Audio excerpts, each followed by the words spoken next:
changing. And, yes, we planned out 2025 and things may be completely different right now. And even when it comes to the AI usage, how do we know and how can we think through when we should change? Because obviously, just because the first 27 days of 2026 might have been different than we expected, when do we decide to kind of make that pivot? And on what data points or what kind of information are we making that pivot?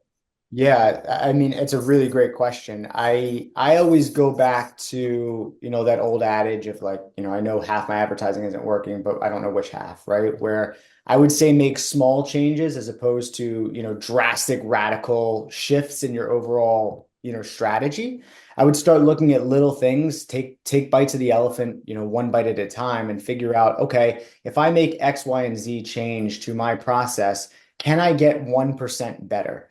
And really, that's kind of the key is, if I can make little improvements month over month, that's ultimately going to add up to a pretty successful year. So I wouldn't say, go in and say, okay, it's 2026, January sucked, it's a slow month. I gotta flip everything and change everything. Unless you're changing over to Stream, which would be a good call. But other than that, I would say, you have to look at the entirety of what you're doing and look where you can make little changes. They're going to make maximum impacts.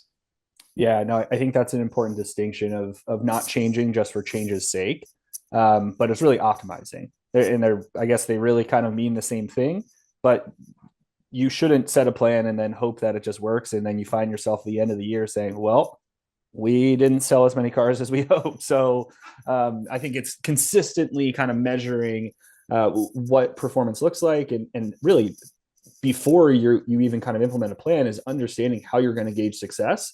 So when something doesn't look right, you're able to make that pivot and be ready to kind of make that change.